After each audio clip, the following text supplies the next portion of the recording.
Hello student, in previous lecture we are very systematically completed in nomenclature common system of organic compound.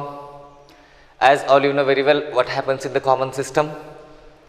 The common system of organic compound for each functional group we are discussed in very detail in previous videos. In common system of alkane, the prefix N, prefix azo and prefix neo required for that particular organic compound that you know very well. The second important thing is common system of alkene, then common system of alkyne, finally common system of that functional group which depends on the hydrocarbon derivative, and in second things common system of that functional group which does not depends on the hydrocarbon derivative, that which rules are required for that particular organic compound that we are already completed in the previous videos. Now today in this video I will give you example of each functional group related with the common system, and I will give you that example which present in your 11th and 12th topic in organic chemistry. Listen, suppose for example the first example I will give you the first example. See, suppose I have this type of organic compound CH3 bond CH2 bond CH2 bond CH2 bond CH3. You know this is the alkane, and alkane is the first important organic compound present in the organic chemistry. And how we write the common name of this alkane? We write the common name of this alkane like this way. In this given compound, how many carbon atom is present? 1, 2, 3, 4, 5. As all you know, this is alkane. Alk means number of carbon. This contains the 5 carbon, and we require the suffix ane. Therefore, this is the pentane. But this molecule is a straight chain. This is normal chain. So before writing the name of pentane, we must require the prefix N. Therefore, the name of this organic compound is called as the N-pentane. So as per my idea, such type of compound is a very simple. Whenever the compound is straight chain, whenever the compound is normal chain, then we require the prefix N. Then later on, suppose for example we are going to discussing the second example. Suppose we have this type of molecule CH3 bond CH3 bond CH2 bond CH2 bond CH3. Now see, you know crystal clear difference between first and second. In second example we have a methyl group on second carbon atom. As previously we are already discussed, if second carbon contain the methyl group or second last carbon contain the methyl group, then we require the prefix as azo. And you count the number of carbon atom 1, 2, 3, 4, 5, 6, it contains the 6 carbon. Therefore, the name of this alkane is hexane, but before writing the hexane we require the prefix iso. Therefore, the name of this compound is called as isohexane. So, prefix iso required for that organic compound which contain the methyl group on second carbon or second last carbon. Now, suppose for example we are in the third example. Suppose we have this type of organic compound, suppose this is CH3, this is CH3, and suppose we have this is CH2 bond CH3. You know, this also cover the second rule. This carbon contain the 2 methyl group. It means second carbon contain the 2 methyl group or second last carbon contain the 2 methyl group. Then we require the prefix neo.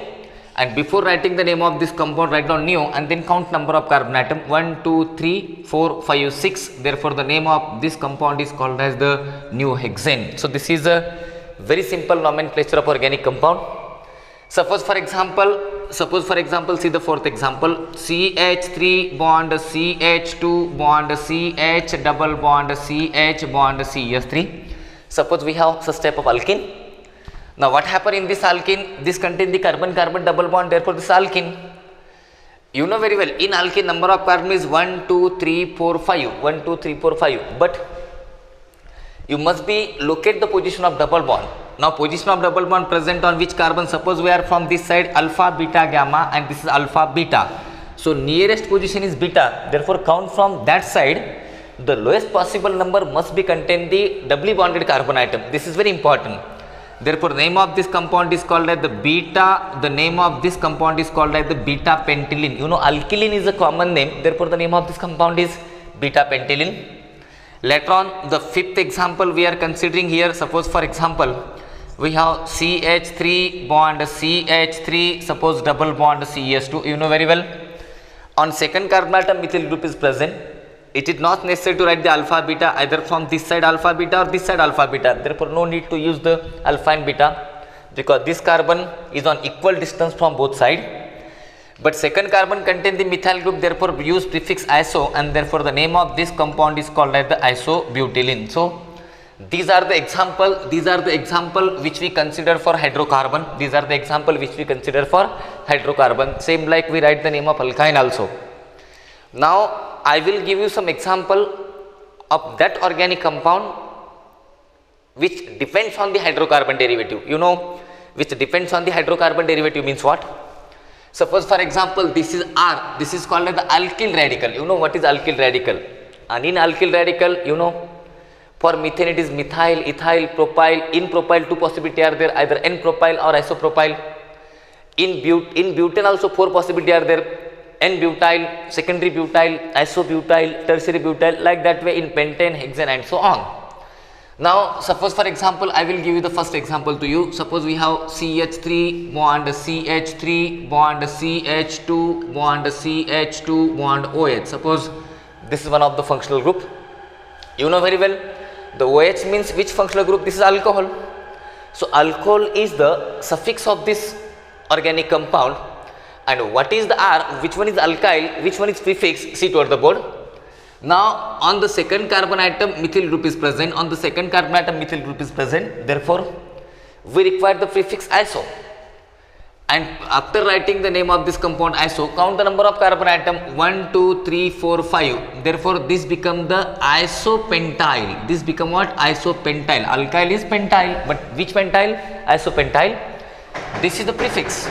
And what is the suffix of this organic compound? This is called as the alcohol, isopentyl alcohol. So this is the first and very interesting example related with that organic compound which depends on the hydrocarbon derivative, which is called as the isopentyl alcohol. Suppose we have this type of organic compound CH3 bond CH2 bond CH2 bond CH2 bond NH2. You know, NH2 functional group means it is amine, but amine is the suffix of this organic compound, but prefix is alkyl. So which alkyl is there? 1, 2, 3, 4. 4 carbon means butyl, but this is either N-butyl, isobutyl, tertiary butyl or secondary butyl. This is N-butyl. Therefore, the name of this organic compound is called as the N-butyl amine. The name of this organic compound is the N-butyl amine. So as per my idea, you know very well how to write the common name of each and every organic compound, because this common name system required to you in your 11th as well as 12th standard. म्हणून तुम्ही सगळ्यांनी अतिशय काळजीपूर्वक लक्षात ठेवा, का तर sometime they ask you the question in your examination either by giving the common name or by giving the UPSC name. म्हणून प्रत्येक एक्झाम्पल तुम्हाला चांगलं समजलं पाहिजे आणि ते समजेल यात काही शंका नाही. आता याच्यानंतर मी तुम्हाला आणखी काही एक्झाम्पल घेतो. समजा मी म्हटलं तुम्हाला CH3 bond CH2 bond CH bond CH3 bond NH2. आता बाळांनो, what is difference between these two compound? Yes, difference is there. You know, this is secondary carbon. Why this is secondary carbon? Because carbon attached to another two carbon. What is primary, secondary, tertiary and quaternary carbon? You know very well. So this is a secondary carbon. Therefore, before writing the name of this organic compound, we require the prefix secondary.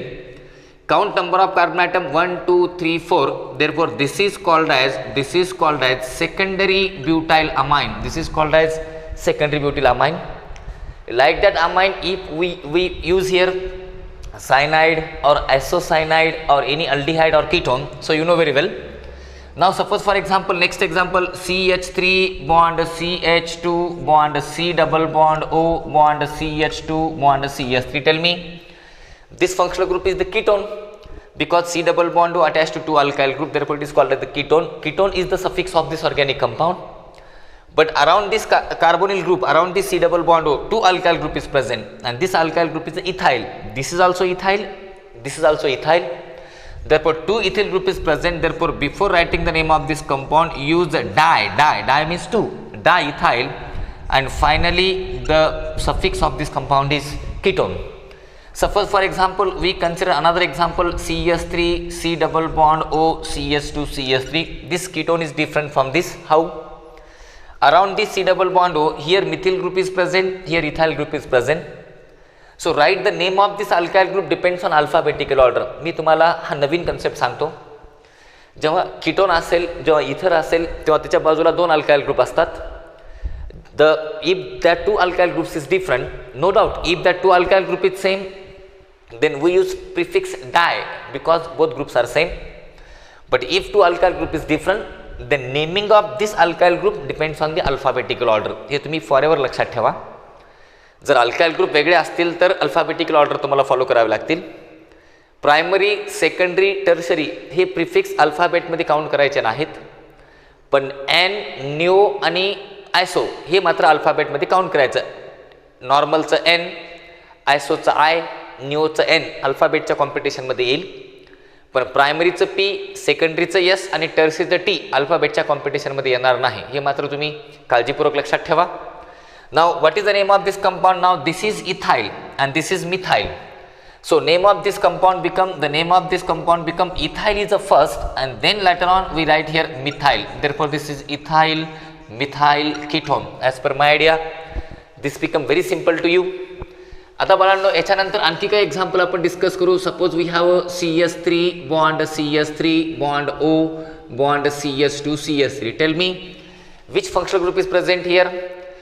Oxygen attached to two alkyl group, therefore the name of the functional group is the ether. But in this ether, two different alkyl group is attached. On this side this is ethyl, but this side 1 2 3 means propyl, but we can't say propyl because you know in propane two alkyl group is possible, either isopropyl or n-propyl, but this is isopropyl because on second carbon methyl group is present, therefore isopropyl, and I is in computation of alphabetical order This is isopropyl, this is ethyl, so E is first then I, therefore the name of this compound is first ethyl, then after the ethyl this is isopropyl, after the ethyl this is isopropyl, and then we use here that one is called as the ether, ethyl isopropyl ether. As per my idea तुमच्या ह्या सगळ्या गोष्टी लक्षात येत असतील. मी तुम्हाला सगळे organic कंपाऊंडचे functional group मी तुम्हाला कव्हर करतोय. हे जे फंक्शनल ग्रुप मी तुमच्या समोर लिहितो, अल्कोहोल असेल, अमाइन असेल, कीटोन असेल, इथर असेल, हे सगळे फंक्शनल ग्रुप त्या कॉमन सिस्टममध्ये येतात which depends on hydrocarbon derivative. Yes or no? This is very simple. तुम्हाला सहज येऊन जाईल. नीट वाचा. हे सगळे एक्झाम्पल तुम्ही वहीमध्ये लिहून घ्या. त्याच्यानंतर आणखी आपण काही एक्झाम्पल बघू. समजा मी जर तुम्हाला म्हटलं CH3 bond CH2 bond CH2 bond CN, तुम्हाला माहीत आहे ही सिस्टम 1 आहे. सिस्टम 1 मध्ये पण सायनाइड आहे, सिस्टम 2 मध्ये पण सायनाइड आहे. In both system that is cyanide depends on alkyl derivative and independent on also alkyl derivative, दोन्हीकडे आहे. जेव्हा तुम्ही सायनाइडला डिपेंड करता, you count the carbon of that cyanide in continuous chain. म्हणजे तुम्ही याला पकडावं लागेल तुम्हाला. 1 2 3 4 how many carbon is there? 4 carbon.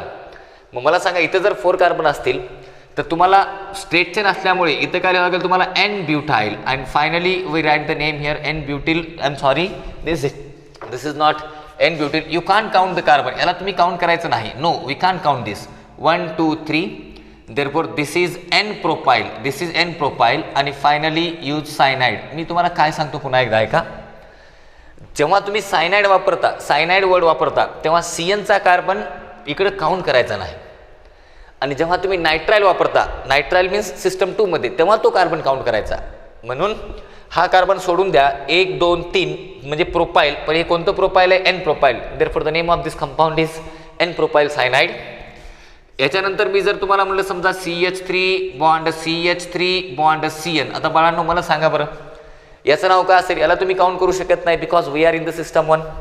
मग 1 2 3 हा पण प्रोपाइल झाला, पण 2 प्रोपाइल मध्ये फरक आहे. The name of this compound is called as the isopropyl cyanide. Name of this compound is the isopropyl cyanide. आता मला सांगा, सपोज मी जर तुम्हाला म्हटलं CH3 bond CH3 bond CH2 bond Cl. आता तुम्हाला सगळ्यांना माहिती आहे Cl म्हणल्यानंतर तुम्हाला क्लोराईड म्हणावं लागेल, पण ही जी चेन दिसते तुम्हाला, हे कोणतं ब्युटाइल आहे? Either it is N butyl, isobutyl और टर्शरी ब्युटाइल और सेकंडरी ब्युटाइल. सेकंड कार्बनला मिथिल ग्रुप असल्यामुळे this is isobutyl. Therefore the name of this compound is called as the isobutyl chloride. I hope भरपूर example आपल्याला discuss करता येतात, पण due to lack of time आपल्याला ते सगळे एक्झाम्पल डिस्कस करणं शक्य नाही. म्हणून तुम्ही सगळ्यांनी अतिशय बारकाईने लक्ष द्या. तुम्हाला समजून जाईल, यात काही शंका नाही. Whenever we discussing all this phenomenon, whenever we discussing all this concept, these are the nomenclature of that organic compound which depends upon the hydrocarbon derivative. आता तुम्ही प्रत्येक पुस्तकामधनं हे एक्झाम्पल बघितले पाहिजे. तुम्ही कुठलंही एक पुस्तक वाचा, कुठल्याही पुस्तकामध्ये तुम्हाला एक्झाम्पल येऊन जातील, याच कसलीच आणि कुठलीच शंका नाही. आता मी तुम्हाला याच्यानंतर असे एक्झाम्पल घेतो, की which does not depends upon the hydrocarbon derivative, म्हणजे जे हायड्रोकार्बन डेरिव्हेटिव्हवर तुम्हाला डिपेंड करत नाहीत. आता does not depends upon the hydrocarbon derivative means what? Does not depends upon the hydrocarbon डेरिव्हेटिव्हचा अर्थ काय? तुम्हाला सगळ्यांना माहिती आहे, याला म्हणतो आपण सिस्टम 2. नॉमेनक्लेचरमध्ये कॉमन सिस्टमची सिस्टम 2 आहे. या सिस्टम 2 मध्ये कोणते फंक्शनल ग्रुप येतात? याच्यामध्ये येतो कार्बॉक्सिलिक ॲसिड, याच्यामध्ये येतो अल्डिहाइड, याच्यामध्ये येतो इस्टर, याच्यामध्ये पुन्हा येतो सायनाइड आणि ॲसोसायनाइड, त्याच्यानंतर याच्यामध्ये येतो अनहायड्राइड, याच्यामध्ये येतो ॲसिड क्लोराइड, याच्यामध्ये येतो ॲसिड अमाइड एक्सेट्रा. आता हे सगळे फंक्शनल ग्रुप तुम्हाला 12वी मध्ये पण लागतील, 11वी मध्ये पण लागतील. सिस्टम 2 मध्ये काय होते तुम्हाला माहिती आहे? सिस्टम 2 मध्ये तुम्ही नंबर ऑफ कार्बन काउंट करायचे. जर एकच कार्बन असेल तर त्याला प्रिफिक्स वापरतो आपण फॉर्म, 2 असतील तर ॲसिड, 3 असतील तर प्रोपिऑन, 4 असतील तर ब्युटेर, 5 असतील तर व्हॅलर, 6 असतील तर कॅप्रो. पुन्हा जर चेन तुम्हाला सेकंड कार्बनला मिथिल ग्रुप असेल तर ॲसो वापरावं लागेल, 2 मिथिल असतील तर नेव वापरावं लागेल. ह्या सगळ्या गोष्टी तुम्हाला वापरून याचं नाव द्यायचं आहे. जर COOH फंक्शनल ग्रुप असेल तर त्याचं सफिक्स वापरावं लागेल तुम्हाला OIC ॲसिड, सॉरी. जर समजा अल्डिहाइड असेल तर अल्डिहाइड वापरावं लागेल, ॲसिड क्लोराइड असेल तर वायल क्लोराइड वापरावं लागेल. मी तुम्हाला लिहून दिले मागच्या याच्यामध्ये. CONH2 असेल तर अमाइड वापरावं लागेल. इस्टरचं काय होतंय हे सगळं तुम्हाला माहीत आहे.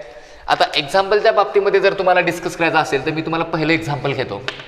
मी जर तुम्हाला म्हणलं HCOOH, मला सांगा दिसणारा फंक्शनल ग्रुप हा कार्बॉक्सिलिक ॲसिड आहे, म्हणजे तुम्हाला IC ॲसिड हे त्याचं सफिक्स असेल. तुम्ही जर नंबर ऑफ कार्बन बघितले तर एकच कार्बन आहे. मग एकच कार्बन असेल तर त्याचं प्रिफिक्स असेल फॉर्म, सफिक्स असेल IC ॲसिड, नाव असेल फॉर्मिक ॲसिड. किती सोपं आहे बघा, काही घाबरण्याची गरज नाही. 2 कार्बन असतील तर ॲसिटिक ॲसिड झालं असतं, 3 कार्बन असतील तर प्रोपेनिक ॲसिड झालं असतं, 4 कार्बन असतील तर ब्युटेरिक ॲसिड झालं असतं. ब्युटेर तुम्हाला माहिती आहे, 4ला ब्युटेर. आता मला सांगा तुम्ही, पुन्हा 4 कार्बनमध्ये पुन्हा वेगळ्या पॉसिबिलिटी आहेत ना, ते सगळ्या पॉसिबिलिटी मी तुम्हाला सांगतो, काही घाबरण्याची गरज नाही. आता मला सांगा सेकंड एक्झाम्पलच्या बाबतीत मी जर तुम्हाला म्हणलं, समजा माझ्याकडे हा कंपाऊंड आहे CH3 bond CH3 bond COOH. आता बाळांनो, टोटल नंबर ऑफ कार्बन 4 आहेत का? तर हा कार्बन तुम्हाला इथं काउंट करावा लागेल, याला सोडता येत नाही. जसं मागं सायनाइडचा C सोडला, इथं नाही सोडायचं का? ही सिस्टम 2 आहे. This is system second. सिस्टम सेकंडचा अर्थ काय? This functional group or naming of this functional group in common system does not depends upon the hydrocarbon derivative, म्हणजे हायड्रोकार्बनवर डिपेंड नाहीत. हायड्रोकार्बनचा काही संबंध नाही, तर अल्काईल वापरायची गरज नाही. आता मला सांगा, याच्यामध्ये नंबर ऑफ कार्बन 4 आहेत, म्हणजे याचा अर्थ प्रिफिक्स आहे ब्युटेर. पण सेकंड कार्बनला मिथिल ग्रुप असल्यामुळे तुम्हाला प्रिफिक्स वापरावं लागेल ना, iso butyric acid. What is the name of this compound? This is called the isobutyric acid. आणि बाळांनो, हेच एक्झाम्पल जर असं असतं CH3 bond CH2 bond CH2 bond COOH. आता मला सांगा, दोघातला फरक आहे? 4च कार्बन आहेत, पण हे स्ट्रेट चेन आहे ना, म्हणून तुम्हाला प्रिफिक्स का वापरावं लागेल? This is N butyric acid. What is the name of this compound? This is called the N butyric acid. So isobutyric acid, N butyric acid, IC acid हे झालं याचं सफिक्स, आणि ब्युटेर झालं नंबर ऑफ कार्बनवरनं 4 carbon but. N का? Because the parent chain is a straight chain, carboxylic acid. आता मी तुम्हाला अल्डिहाइडचे एक्झाम्पल घेत नाही. समजा इथं जर CH असता तर तुम्हाला फार्मा अल्डिहाइड झाला असता, आयसोब्युटेर अल्डिहाइड झाला असता, N ब्युटेर अल्डिहाइड झाला असता. You know, these are the very simple. फक्त IC ॲसिडच्या ऐवजी तुम्हाला अल्डिहाइड वापरावं लागेल. आपण त्याला सोडून आपण समजा वेगळे एक्झाम्पल घेऊ. सपोज फॉर एक्झाम्पल मी तुम्हाला चौथं एक्झाम्पल देतो. CH3 CH2 bond COCl. This is called the acid chloride. याचं सफिक्स असेल तुम्हाला oyl chloride. Yes, oyl chloride. Prefix काय मग? आता number of carbon 1 2 3 4 5. 5 means valer. पण स्ट्रेट चेन असल्यामुळे N नंतर काय? N valeryl chloride. N valeryl chloride. लक्षात तुमच्या, N व्हॅलरिल क्लोराइड. समजा मी तुम्हाला म्हणलं आणखी एक एक्झाम्पल घ्या. CH3 bond CH bond CH3 bond C double bond O bond NH2. याचं सफिक्स असेल amide, because CONH2 is the amide functional group. Number of carbon 1 2 3 4 म्हणजे ब्युटेर. पण आयसो असल्यामुळे the name of this compound is iso butyramide. What is the name of this compound? The name of this compound is isobutyramide. म्हणून तुम्हाला हा अतिशय चांगल्या प्रकारे तुम्हाला वापरता येईल. दिस इज आयसोब्युटॅरामाइड. म्हणून बाळांनो तुम्ही अतिशय काळजीपूर्वक तुम्ही लक्षात ठेवलं पाहिजे. These are the very simple concept related with this phenomenon. आता याच्यानंतर मी तुम्हाला 6वं एक्झाम्पल घेतो. Suppose for example in example 6. या एक्झाम्पल 6 मध्ये समजा मी तुम्हाला म्हणलं CH3 bond CH2 bond CH2 आणि बॉन्ड CN. आता मात्र नीट लक्ष द्या. का? सायनाइड हा मागच्या सिस्टम 1 मध्ये पण आला होता आणि सायनाइड हा सिस्टम 2 मध्ये पण आहे. जेव्हा तुम्ही सिस्टम 2 मध्ये सायनाइड वापरता तेव्हा सफिक्स असेल ओ नायट्राइल. ओ नायट्राइल. यस. सिस्टम 1 मध्ये आपण डायरेक्ट सायनाइड लिहितो आणि डायरेक्ट सायनाइड लिहिल्यामुळे त्या सायनाइडचा कार्बन काउंट करायचा नाही. पण जेव्हा तुम्ही ओ नायट्राइल वापरता तो कार्बन काउंट झाला पाहिजे. लक्षात आलं का तुमच्या? आता बाळांनो तुम्ही लक्षात ठेवा. मी जर तुम्हाला म्हणलं 1 2 3 4 म्हणलं की ब्युटेर.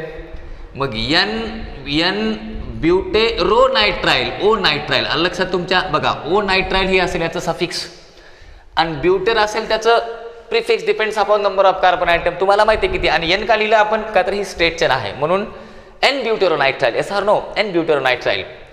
समजा मी जर तुम्हाला म्हणलं सपोज फॉर एक्झाम्पल मी तुम्हाला म्हणलं CH3 bond CH bond CH3 bond CN.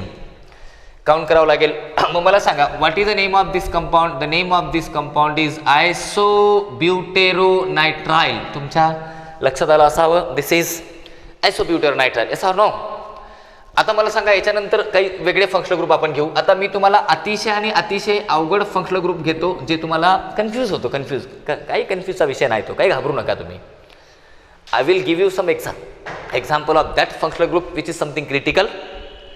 आता जे मी तुम्हाला एक्झाम्पल देणार आहे ते ईस्टरचं एक्झाम्पल आहे. बऱ्याच लोकांना ईस्टर अवघड जातो. मी थोडंसं समजून सांगतो तुम्हाला. थोडंसं सांगतो. ईस्टर म्हणल्यानंतर रिप्रेझेंटेशन असतं असं RCOOR'. तुम्हाला कळतंय का? मी R' म्हणजे ओच्या बाजूला आहे. ओच्या इथं जर H लिहिला असता तर हा कार्बॉक्सिलिक ॲसिड झाला असता ना. म्हणजे if hydrogen of that carboxylic acid is replaced by alkyl group. H of that carboxylic acid is replaced by alkyl group. Then that compound is called as the ester. Correct. मग H काढून तुम्ही जो alkyl group लावलाय ते तुम्हाला लगेच कळणार आहे. ते लगेच घ्या. पहा इकडे बघा ना तुम्ही RCOOR'. याला असं पण लिहितात. दिस इज कंडेन्स्ड फॉर्म. प्रत्येक वेळेस असं लिहितील म्हणायची गॅरंटी नाही. असं बघण्याची सवय करू नका. स्ट्रक्चर वेगवेगळ्या रिप्रेझेंटेशननी पॉसिबल असतात. You must know all that different representation. कधी कधी तुम्हाला माहित नाही याला उलट हे R तिकडे लिहितात हे R इकडे लिहितात. ते तुम्हाला कळलं पाहिजे ना. हे ओच्या बाजूला R आहे ते आणि हे Cच्या बाजूला R आहे ते. आपला विषय चाललाय ओच्या बाजूच्या Rचा. ते लगेच लक्षात आलं पाहिजे आपल्या. आणि कधी लक्षात येईल? तुमची प्रॅक्टिस खूप असली पाहिजे. प्रत्येक फंक्शनल ग्रुपचे 10-10, 15-15, 20-20 एक्झाम्पल तुम्ही सोडवले पाहिजे. स्ट्रक्चरचं नाव लिहिता आलं पाहिजे. नावाचं स्ट्रक्चर लिहिता आलं पाहिजे. आणि जेव्हा तुम्हाला नावाचं स्ट्रक्चर लिहिता येईल तेव्हाच तुम्ही you are perfect in the nomenclature of this organic compound in common system. आता बाळांनो समजा मी जर तुम्हाला म्हणलं हा ऑर्गॅनिक कंपाऊंड आहे ईस्टर. मग याचं हे जे R दिसतंय का ना याला आधी लिहून टाकायचं अल्काइल. याला आधी लिहायचं अल्काइल. मग तो अल्काइल कोणता असेल ते सिस्टम 1 मध्ये बघितलंय ना. तो N अल्काइल असेल, आयसो अल्काइल असेल, N ब्युटाइल असेल, आयसोब्युटाइल असेल, सेकंडरी ब्युटाइल असेल, टर्सरी ब्युटाइल असेल, निओपेंटाइल असेल अँड सो ऑन. आता मला सांगा मग पहिल्यांदा तुम्ही अल्काइल लिहा. मग अल्काइल लिहिल्याच्या नंतर आता हा तुमचा अल्काइल झाला. आता इकडे नंबर ऑफ कार्बन मोजायचे. इकडे किती कार्बन आहेत तेवढे मोजायचे. इथं हे जे तुम्हाला दिसतं इकडे नंबर ऑफ कार्बन काउंट करा. नंबर ऑफ कार्बन जेवढे असतील तेवढे तुमचं आल्क म्हणजे काय? Number of carbon. इथं आल्क म्हणण्यापेक्षा डॅश लिहितो. डॅश. 1 कार्बन असेल तर फॉर्म, 2 असतील तर ॲसिड, 3 असतील तर प्रोपियम, 4 असतील तर ब्युटेर आणि शेवटी लिहायचं ATE. लक्षात तुमच्या? आता मला सांगा अल्किल AT. आता तुम्हाला किती लवकर एक्झाम्पल येते बघा. किती लवकर? H bond COOCH2CH3. आता मला सांगा बरं ओच्या बाजूला तुम्हाला कोणता अल्काइल दिसतो? ओच्या बाजूला जो अल्काइल दिसतो तो कोण आहे? इथाइल. करेक्ट. हा इथिल आहे ना. आता इकडे नंबर ऑफ कार्बन एकच आहेत. मग एक असल्यामुळे काय झाला? हा फॉर्म. हे डॅशचा अर्थ करा का तुम्हाला? फॉर्म.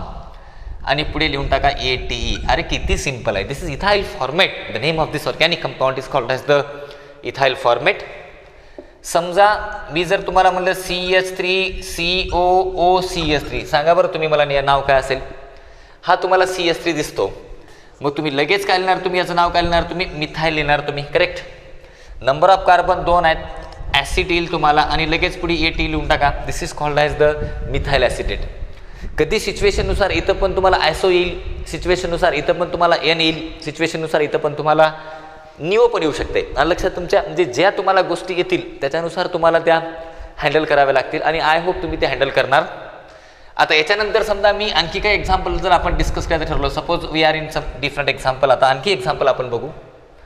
समजा मी जर तुम्हाला म्हणलं CH3 bond CH bond CH3 bond C double bond O bond CH3. आता बघा हा तुमचा कीटोन दिसतो. आता कीटोनमध्ये इकडल्या साईडला कोण आहे ॲसोप्रोपाईल, इकडल्या साईडला कोण आहे मिथाईल. आपण याला इस्टरच करू. मग इथं काय करा OCH3 करा OCH3. आता मला सांगा हा मिथाईल आहे. मग नावाची सुरुवात तुम्हाला त्या मिथिलपासून करावं लागेल ना, का आता हे अल्काईल आधी आलं पाहिजे म्हणून नावाची सुरुवात तुम्हाला त्या मिथिलपासून करावी लागेल. Then count number of carbon atom 1 2 3 4. After counting the number of carbon atom second कार्बनला मिथिल ग्रुप असल्यामुळे पुन्हा तिकडे जावं लागेल ना तुम्हाला ॲसोकडे. म्हणून मिथिल आयसो. आता नंबर ऑफ कार्बन किती आहेत 4 1 2 3 म्हणून BUTR ब्युटेरेट म्हणून याचं नाव असेल मिथिल आयसो ब्युटेरेट. आलं लक्षात तुमच्या. म्हणून मला 100% गॅरंटी आहे की तुम्हाला कधीच कॉमन सिस्टममध्ये अडचण येणार नाही. म्हणून सगळे एक्झाम्पल तुम्ही वहीमध्ये बघा. भले अनहायड्राइड असेल तर तुम्ही त्याला IC anhydride prefix IC anhydride वापरायचं. बघा ना अनहायड्राइड म्हणजे काय CH3 bond C double bond O C double bond O bond CH3. Anhydride कशाला म्हणतात तुम्हाला माहिती आहे का? जर 2 COच्या मध्ये एक O दिसला की त्याला अनहायड्राइड म्हणायचं. Actually this is not a definition in organic chemistry. This is just simple way to keep in your mind. म्हणून if 2 C double bond O attached to one oxygen atom, then the name of that functional group is called as the anhydride. आता या anhydride मध्ये इकडे बघा, नीट बघा, confusion नको तुम्हाला. मला माहित आहे फक्त हाच कंपाऊंड तुम्हाला फ्युचरमध्ये फॉर एव्हर लागेल. Because acetic anhydride is a very good acetylating agent. तुम्हाला भविष्यात जर कुठल्या फंक्शनल ग्रुपचं जर तुम्हाला ॲसिटायलेशन करायचं असेल तर हा अतिशय best compound acetic anhydride. Actually हा कंपाऊंड तुम्हाला म्हणजे we people can not store this compound in laboratory. आम्ही डायरेक्ट त्याला आणून ठेवू शकत नाही. आम्हाला त्याला आणण्यासाठी कलेक्टरची परमिशन घ्यावी लागते. आम्हाला त्याला रितसर परमिशन घ्यावी लागते. का तर हा एक्सप्लोजिव्हमध्ये वापरतात म्हणून त्याला थोडं ॲसिटिक अनहायड्राइडला थोडंसं अतिशय काळजीपूर्वक वापरायचं असतं. आता या ओच्या बाजूला इथं किती कार्बन आहेत 2, इथं किती कार्बन आहेत 2. दोन्हीकडे 2 कार्बन असल्यामुळे प्रिफिक्स असेल तुमचा ॲसिड म्हणून काहीच करायचं नाही. याला ॲसिटिक अनहायड्राइड म्हणायचं. आता तुम्हाला ॲसिटिक अनहायड्राइड. आता तुम्हाला असं वाटतं असेल की सर तुम्ही इथं ॲसिटिक अनहायड्राइड म्हणलात, तुम्ही ॲसिटिक पण 2 असल्यामुळे ॲसिटिक अनहायड्राइड 2 असल्यामुळे तुम्ही डाय ॲसिटिक का म्हणला नाही. म्हणण्याची गरज नाही. दोन्ही जर सारखे असतील तर तुम्ही ॲसिटिक अनहायड्राइड म्हणा. आणि जर समजा तुमच्यासमोर अशी सिच्युएशन असेल CH3 C double bond O, इथं काय C डबल बॉन्ड O, समजा इथं असेल तुमचा CH2 आणि समजा इथं असेल तुमचा CH3. आता मात्र सिच्युएशन बदलली. कशी? नंबर ऑफ कार्बन 2, इथं नंबर ऑफ कार्बन 3. मग तुम्हाला एक ॲसिटिक म्हणता येत नाही का तर खाली 3 आहेत. तुम्हाला प्रोपियोनिक म्हणता येत नाही, वर 2 आहेत. म्हणून याला म्हणा तुम्ही acetic propionic anhydride. What is the name of this compound? पहिल्यांदा घ्या ॲसिटिक 2 कार्बन, नंतर 3 कार्बन असल्यामुळे काय घ्या लगेच ॲसिटिक, त्याच्यानंतर घ्या प्रोपियोनिक आणि मग शेवटी वर्ड लिहा ॲसिटिक प्रोपियोनिक अनहायड्राइड. आलं लक्षात तुमच्या? So this is a common system of that organic compound either which depends on hydrocarbon derivative or does not depends on hydrocarbon derivative. घाबरायची गरज नाही. म्हणून आतापर्यंत आपण now we are in nomenclature part but till now we are completed common system of organic compound. आता याच्यानंतर मी next लेक्चरमध्ये जे तुम्हाला घेणार that means IUPAC system. IUPAC means IUPAC stand for International Union of Pure and Applied Chemistry. Why IUPAC is necessary? Why that IUPAC system are introduced in the chemistry even though common system is there? ही असताना त्याची काय गरज पडली तुम्हाला? त्याचं कारण असं, common सिस्टमला लिमिटेशन आहेत. If organic compound is very complex, if organic compound is very critical, if organic compound is very big, then such organic compound we cannot recognize or we cannot identify by using its common name. It means that common name is applicable to very few organic compound, very limited organic compound which contain the up to 5 or 6 carbon atom. मी सांगितलं तुम्हाला 6 म्हणजे शेवटी तुम्हाला कॅप्रो जाईल, इथपर्यंतच ही common system applicable आहे.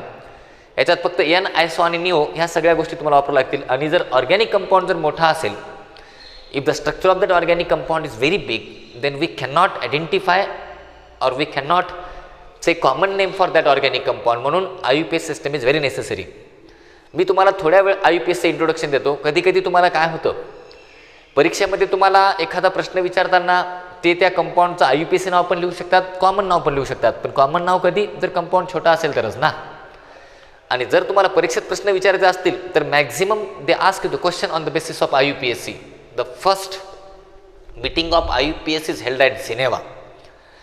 आणि all scientist from various part of the world are came together. ते सगळे सायंटिस्ट एकत्र आले आणि त्यांच्या लक्षात आलं की आपण सगळे ऑर्गॅनिक कंपाऊंड नाव देऊ शकत नाहीत, का तर याच्या मागचं पण काही कारण आहे. While writing the common system of organic compound, initially we discussed one thing, common system depends on either source or discoverer. बाळांनो, सोर्स एकच असेल आणि व्हरायटीज ऑफ कंपाऊंड असतील, 1000 कंपाऊंड तयार होत असतील एका सोर्सपासून, तर कॉमन सिस्टम कसं शक्य आहे. म्हणून all scientist from various part of the world are came together at place Geneva and they decide one perfect nomenclature system. That system is applicable to all. That system is applicable to everywhere, and that perfect nomenclature system is called as the IUPAC. IUPAC, I stand for international, U stand for union, P stand for pure, A stand for applied, C stand for chemistry. That is international union of pure and applied chemistry. आता मला सांगा, if that system is international union, then that system depends on some rule ना. आणि ते rule सगळीकडेच common असतील. तुम्ही भारतात गेलात काय, तुम्ही अमेरिकेत गेलात काय, कुठे गेलात काय, नाव तर त्या ऑर्गॅनिक कंपाऊंडचं बदलणार नाही ना, because that is international union of pure and applied chemistry. So which are the rules required to decide the naming of that organic compound in IUPAC system, आपण ते अतिशय सिस्टमॅटिक नेक्स्ट व्हिडिओमध्ये बघू. मी आत्तापर्यंत मला तुम्हाला काय सांगायचं आहे, जेवढे मी कॉमन नावं तुम्हाला घेतले ते सगळे वहीवर लिहा, सगळ्यांची प्रॅक्टिस करा, चांगल्या पुस्तकामधनं त्यांना वाचा, कुठल्याही पुस्तकामधनं MCQ सोडवा, म्हणजे जेणेकरून तुम्हाला फ्युचर एक्झामिनेशन तुम्हाला अवघड जाणार नाही. म्हणून the international union of pure and applied chemistry, that is IUPAC, we will discuss in the next video. Thank you very much.